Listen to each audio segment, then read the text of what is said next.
Muy buenas tardes, queridos hermanos. Dios les bendiga a cada uno de ustedes. Gracias por el tiempo y la disposición que tienen para el estudio de la palabra de nuestro Dios.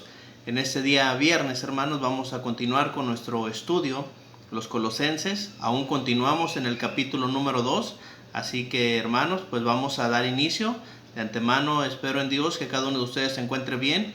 Reciban un fuerte saludo, un abrazo de parte de mi esposa, de un servidor, para que, hermanos, la fraternidad no se olvide, y es algo que debemos de fomentar. En este tiempo, hermanos, de aislamiento social, no olvidemos, hermanos, orar unos por otros, en medida de lo posible, apoyar para las necesidades que pueda haber. Y un saludo para todos los hermanos que nos puedan estar viendo a través de las redes sociales. La intención inicial de estas clases era solamente para los hermanos acá en Cozumel. Hoy se extiende un poco más. Espero que el mensaje, hermanos, sea de edificación y que nos ayude en nuestra vida espiritual. Primero que nada, vamos a ponernos en manos de nuestro Dios para que sea Él el que nos guíe en el estudio de su palabra. Oremos. Cariñoso Padre, muchas gracias por esta tarde que nos da la oportunidad de estar estudiando su palabra. Suplicamos, Señor, usted nos guíe. Suplicamos su Santo Espíritu, Padre eterno, nos ayude para comprender y sobre todo, Padre bendito, para poder asimilar esta enseñanza. Agradecemos, Señor, el amor que nos tiene, y también pedimos, Padre eterno, por si en algo le hemos ofendido, que perdone nuestros pecados, y sobre todo, Padre, que nos ayude a seguir adelante. Suplicamos para que provea lo necesario a nuestros cuerpos, Señor, a nuestras almas, para que podamos continuar adelante, Padre bendito, haciendo la obra que cada uno realiza. Nuestro Señor, seguimos pidiendo por nuestras familias, nuestros hermanos y por todos aquellos, Padre eterno, que están enfrentando adversidades en su salud. Pedimos que usted sea con ellos y les bendiga grandemente. Nuestro Señor, nos ponemos en sus manos, suplicando todo y agradeciendo todo, en el santo nombre de su Hijo Jesucristo. Amén. Hermanos, en esta ocasión, bueno, estaremos continuando Colosenses capítulo 2. Recuerden que tenemos una memoria pendiente. Espero que ahora sí, que todos nos la hayamos aprendido. Y sobre todo, hermanos, no es el hecho de aprenderla, de que podamos entender. Acuérdense lo que le dijo Felipe al etíope: ¿entiendes lo que lees? De que podamos nosotros entender el por qué nos estamos aprendiendo Colosenses 2.8. Mirad que nadie os engañe por medio de filosofías y huecas sutilezas, según las tradiciones de los hombres, conforme a los rudimentos del mundo, y no según Cristo. Hermanos, hoy vamos a estar viendo a partir del versículo número 15. Ya habíamos estudiado la semana pasada el verso 14, anulando el acta de los decretos que había contra nosotros, que nos era contraria, quitándola del medio y clavándola en la cruz. Esa es la palabra, hermanos, que estudiamos la semana pasada. Un gran mensaje para poder asimilar. Sobre todo, Pablo aquí está abordando muchas doctrinas en contra de los judíos, de los judaizantes que iban y destruían la obra que Pablo hacía, edificando las iglesias de Cristo. Fíjense, hermanos, en este versículo: y despojando a los principados y a las potestades, que hizo, los exhibió públicamente, triunfando sobre ellos en la cruz. La expresión, hermanos, que se muestra aquí, despojando, en algunas versiones dice desarmando. La palabra en griego es apegduomai, que puede significar quitar o arrancar, tal como se hace el quitar la ropa sucia. En este caso es la misma palabra que se usa en Efesios capítulo 4, en el verso 22, cuando dices despojaos del viejo hombre. Y, hermanos, una vez leí en un comentario que esta palabra es como cuando alguien viene del trabajo y trae la ropa sucia.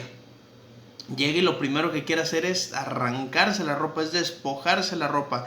Es en ese sentido en el que se está expresando aquí el apóstol Pablo en el 2.15. Despojando a los principados y a las potestades de maldad, los huestes espirituales de maldad. El Señor Jesucristo los arrancó. Pero fíjense, hermanos, aquí hay otra palabra que me llama la atención y que nos debe de interesar. La palabra griega para exhibir o exhibió es deigmatizo. Yo no sé mucho de griego, pero esa palabra nos da un gran significado de acuerdo a los diccionarios bíblicos. Se usa para indicar una deshonra pública. El otro pasaje del Nuevo Testamento que utiliza esta palabra es Mateo capítulo 1 en el verso 9, que hace referencia a la ocasión que José quiso dejar a María, pero no lo hizo para no exponerla públicamente, para no causar una deshonra o una vergüenza. Entonces, ¿qué fue lo que hizo? La toma como esposa y se queda con ella para no causarle una deshonra.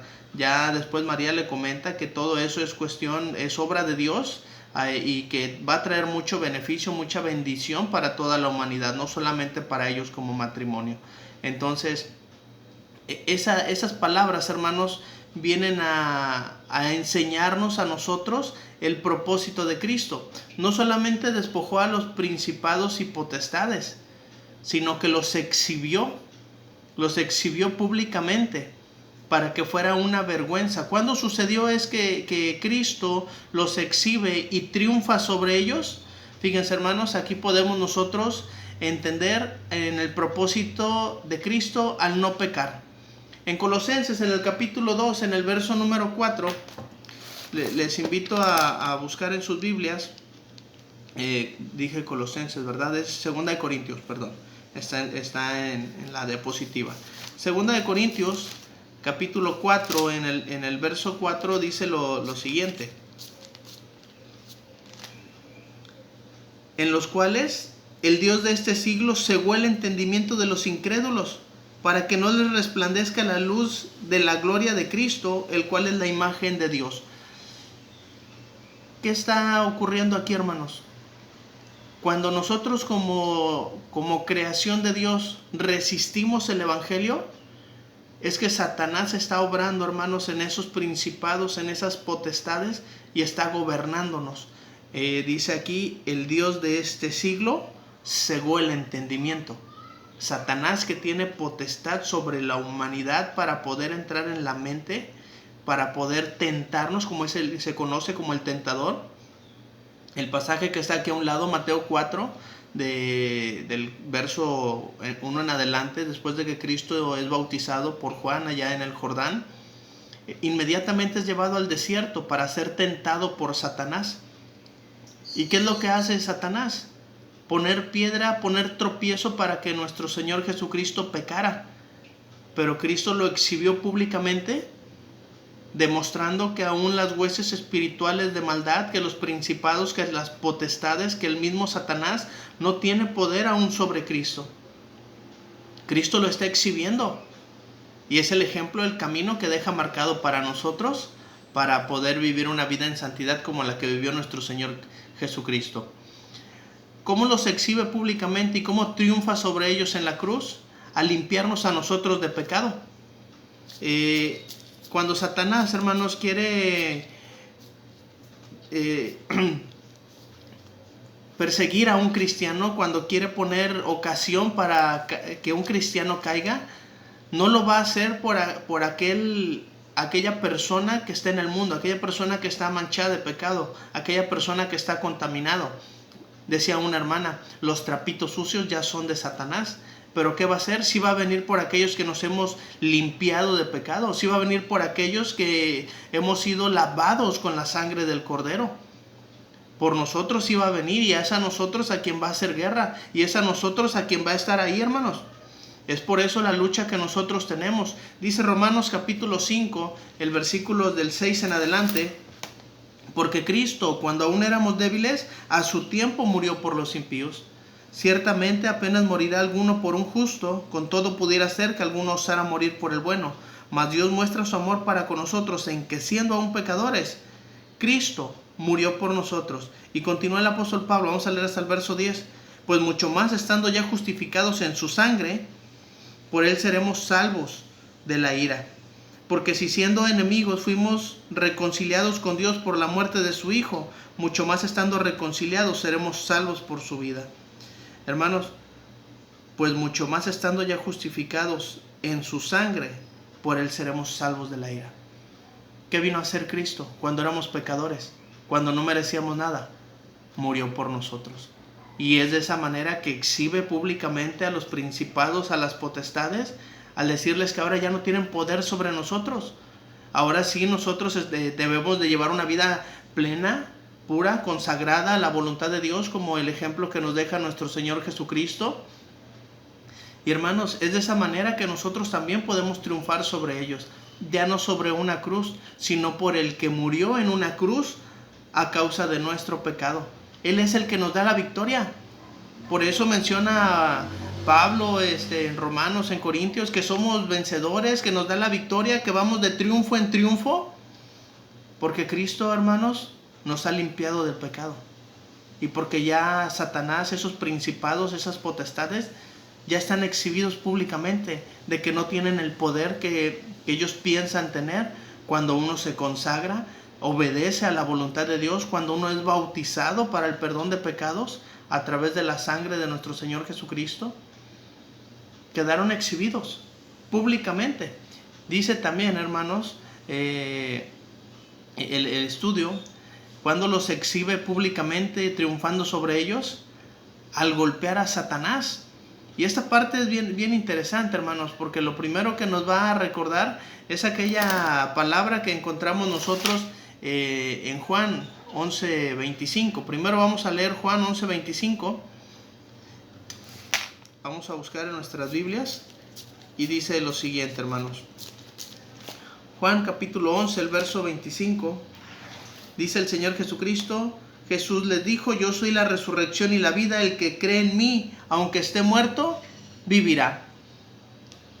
Y aquí, hermanos, Satanás ya no tiene más poder, porque él puede pensar que al quitarnos la vida, al hacernos la vida difícil, él está ganando, que fue lo que pensó cuando nuestro Señor Jesucristo entregó su vida en la cruz. Génesis capítulo 3, en el verso número 15. Hablando nuestro Dios con la mujer, con la serpiente, dice de la siguiente manera: y pondré enemistad entre ti, hablándole a la serpiente, y la mujer, entre tu simiente y la simiente suya. Esta te herirá en la cabeza, refiriéndose a Cristo, y tú le herirás en el calcañar, la simiente de la serpiente, la simiente de Satanás. Y aquí es lo que se cumple en la cruz, por eso triunfando sobre ellos en la cruz. Cuando Satanás cree que vence a Cristo matándolo en la cruz, a través del sistema romano, a través de los judíos que entregaron a Cristo, a través de Judas que lo traiciona, Satanás no gana.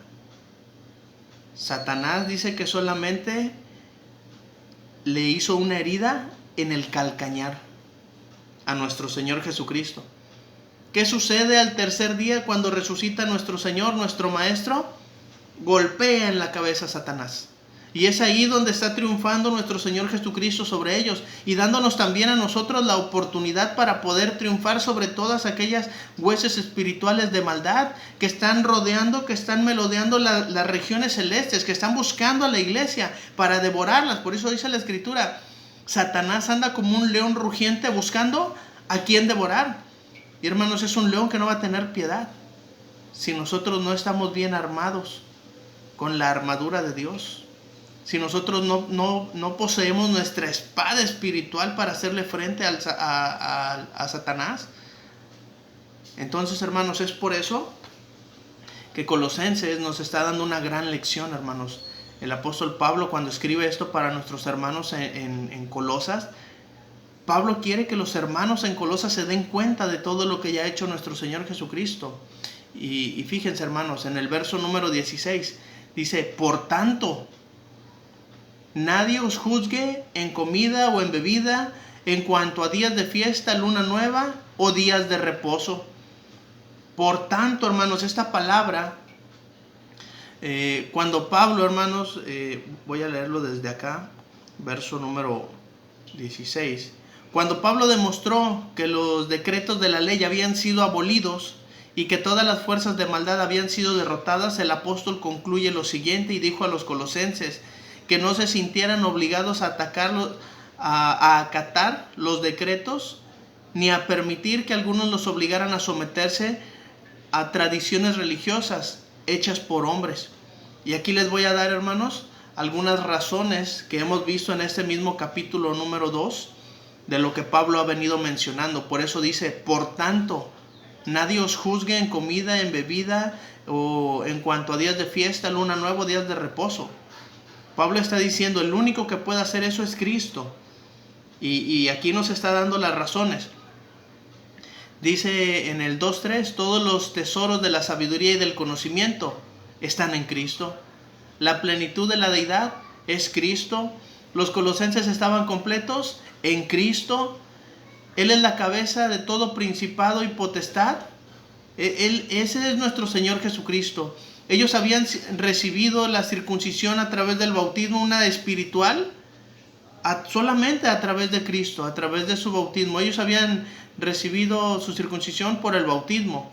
En el bautismo ellos habían recibido vida y perdón de pecados. En el 2.13 anuló los decretos de la ley y los clavó en la cruz. En el 2.14 y desarmó a los principados y a las potestades. En el 2.15 que acabamos de ver, hermanos. Todo esto el apóstol Pablo lo está argumentando para que los hermanos en Colosas piensen y entiendan que ya no estamos más sujetos a cuestiones, hermanos, que son engaños y filosofías y huecas sutilezas que la gente inventa o que quiere imponer dentro de la iglesia, que son tradiciones de hombres. Cuando llega el apóstol Pablo a este verso 16, está hablando claramente para aquellos judíos que se estaban metiendo en la iglesia para obligarlos a judaizar. ¿Qué es esto? Obligarlos a abstenerse de alimentos. Nadie os juzgue en comida, o en bebida, o en cuanto a días de fiesta, luna nueva, o días de reposo. Vamos a ver un poco más claramente este verso número 16. La limpieza de los alimentos, hermanos. Vamos a leer Marcos capítulo 7. Vamos al Evangelio de Marcos, en el capítulo número 7, de los versos 14 hasta el 19. Marcos 7, del 14 al 19. Dice lo siguiente. Y llamó así a toda la multitud, les dijo, oídme todos y entended. Nada hay fuera del hombre que entre en él que le pueda contaminar, porque lo que sale de él, eso es lo que contamina al hombre. Si alguno tiene oídos para oír, oiga. Verso 17. Cuando se alejó la multitud y entró en casa, le preguntaron sus discípulos sobre la parábola, y él les dijo, ¿también vosotros estáis sin entendimiento? ¿No entendéis que todo lo de fuera del hombre no le puede contaminar? Porque no entra en su corazón, sino en el vientre y sale a la letrina. Esto decía, haciendo limpios todos los alimentos. Aquí el Señor Jesucristo, hermanos, está dando limpieza para todos los animales. ¿Quién era el que no podía comer animales inmundos o impuros? El judío. Pero recuerden que los hermanos de Colosas vienen del paganismo completamente, son gentiles, son griegos, no es gente que en alguna ocasión estuvo obligada a guardar la ley. Llega el judío y quiere imponer ahora sus dogmas, tradiciones de hombres ahora, enseñando que hay alimentos que no se pueden comer. ¿Qué es lo que está sucediendo en Hechos capítulo 10, versículo 9 al verso 16? Donde está hablando Pedro cuando está en la casa de aquel hombre junto al mar. Baja el lienzo y escucha aquella voz, estando él en éxtasis, y dice, Pedro, mata y come. ¿Qué había en el lienzo? Toda clase de cuadrúpedos y de animales impuros. No, Señor, jamás nada impuro o inmundo ha entrado en mi boca. No llames tú común o inmundo a lo que Dios creó. Obviamente ahí tenía un propósito muy importante, la entrada de los gentiles al reino de Dios, al reino de Cristo, y es donde se predica por primera vez a aquellos gentiles en la casa de Cornelio. Aun cuando llega Pedro a la casa de Cornelio, dices, ¿no sabes cuán abominable es para un varón judío entrar a la casa de un gentil?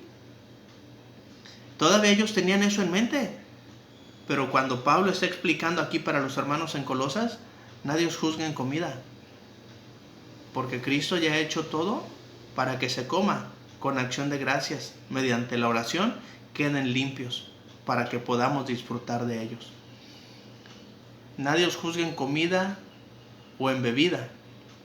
En cuanto a días de fiesta, los días de fiesta, hermanos, obligados para el judío, era la fiesta de los panes sin levadura, la cual encontramos en Éxodo y Levítico, la fiesta de las semanas, o conocida también como el Pentecostés, Éxodo 34 y Deuteronomio 16, y la fiesta de los tabernáculos. En Levítico 23 encontramos, hermanos, estas enseñanzas que en algún momento se dieron para el pueblo de Israel, y que ellos se habían marcado como un estatuto perpetuo, dice la Escritura, dándole el sentido, el entendimiento a estas palabras, es mientras dure. ¿Y hasta cuándo iba a durar? Hasta que Cristo anulara esa acta de los decretos que había contra nosotros, que nos era contraria, la quitó del medio y la clavó en la cruz. Hasta ahí va a acabar todo eso. Por eso ahora dice el apóstol Pablo: por tanto, nadie nos juzgue en cuanto a comida o bebida o días de fiesta. Y ahora, los días de fiesta no eran para ellos. La fiesta era para celebrar a Dios, para agradar a Dios. Hoy entendemos el sentido de fiesta, y los que gozan o disfrutamos somos nosotros.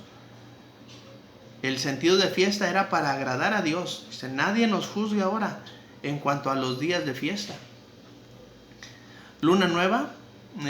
Obviamente los israelitas, los judíos, tenían su calendario lunar. Por lo tanto, la luna nueva ocurría el primer día de cada mes, o del mes para ellos. Ellos habían de presentar ofrendas a Dios de acuerdo a lo que enseña Números capítulo 10, del 10 en adelante, y capítulos del 28 en el verso 11. Pablo está dejando bien claro que ni aun los dogmas judíos van a tener validez una vez que Cristo ya anuló esa acta de los decretos. Ya la clavó en la cruz, ya la abolió, ya la cambió. Y eso lo vamos a ver un poco también más adelante. Dice: o días de reposo. Días de reposo, hermanos, pues bueno, todos entendemos aquí, ¿verdad?, lo que está escrito en Éxodo 31, del 12 en adelante, cuando Dios está hablando a Moisés y le dice: vas a dejar descansar la tierra, vas a dejar descansar a los animales, a tus criados, no vas a hacer nada. Y le da las razones, porque Dios en la creación descansó el séptimo día, y no porque Dios se haya cansado, sino porque ese día no obró. Ese día Dios no hizo nada, y quedó marcado como un estatuto perpetuo, como lo vimos en los días de fiesta, hasta que dure, hasta que algo sea removido, hasta que algo sea puesto como algo nuevo. Y es lo que vino a hacer nuestro Señor Jesucristo con esa acta de los decretos. ¿Qué hizo? La quitó del medio, la derribó y la clavó en la cruz, y ahí se acaba. No dejan de ser judíos, pero ahora son judíos cristianos. El judaísmo era como nación, pero en cuanto a fe, ellos iban a ser cristianos. Y Pablo quiere que esto les quede bien enseñado, bien marcado a los hermanos que estaban en Colosas, para que nadie os engañe por medio de filosofías y de huecas sutilezas, según las tradiciones de los hombres, conforme a los rudimentos del mundo y no según Cristo. Si, hermanos, analizamos la Escritura, nos deja una gran enseñanza en cuanto a todo esto. Dice el verso número 17, hermanos: todo lo cual es sombra de lo que ha de venir, pero el cuerpo es de Cristo. Cuando llegamos a esto, hermanos, el apóstol Pablo nos está diciendo de una manera muy clara: todo esto es sombra de lo que ha de venir. Entonces, aquellas fiestas, aquellos días de reposo, todo eso, hermanos, era una sombra. Y nosotros podemos ver claramente cuando vamos caminando a la luz del sol, hay una sombra. Pero esa sombra no somos nosotros, es nuestra sombra. Podemos ver: eso es una persona, es un animal, es esto. Y podemos darnos cuenta porque la sombra nos está reflejando algo, pero no podemos darnos cuenta de quién es. Dice: todo aquello es una sombra de lo que ha de venir, de lo que va a ser para nosotros. Y aquí quiero invitarles, amigos, hermanos, a que busquen en su Biblia, en Hebreos capítulo número 10, versículos del 1 al 9. Es una lectura un poquito larga, pero es necesario, hermanos, para que podamos entender y comprender esa parte de la Escritura. Hebreos capítulo 10, versículos del 1 al 9, y escucha con atención como dice: porque la ley, teniendo la sombra de los bienes venideros, no la imagen misma de las cosas, nunca se puede, por los mismos sacrificios que se ofrecen continuamente cada año, hacer perfectos a los que se acercan. De otra manera cesarían de ofrecerse, pues los que tributan este culto limpios una vez, no tendrían ya más conciencia de pecado. Pero en esos sacrificios que cada año se hacen en memoria de los pecados, porque la sangre de los toros y de los machos cabríos no puede quitar los pecados. Dice el verso número 5, por lo cual entrando en el mundo, dice: sacrificio y ofrenda no quisiste, mas me preparaste cuerpo. Holocaustos y expiaciones por el pecado no te agradaron. Entonces dije: he aquí que vengo, oh Dios, para hacer tu voluntad. Y esa es la voz de nuestro Cristo. Como en el rollo del libro está escrito de mí. Dice el verso 8, diciendo primero: sacrificio y ofrenda y holocaustos y expiaciones por el pecado no quisiste ni te agradaron, las cuales cosas se ofrecen según la ley. Y dice el verso número 9, y diciendo luego: he aquí vengo, oh Dios, para hacer tu voluntad. Quítalo primero para establecer esto último, la ley de Cristo. El cristianismo ahora para nosotros. Por eso dice en el verso número 17: todo lo cual es sombra de lo que ha de venir.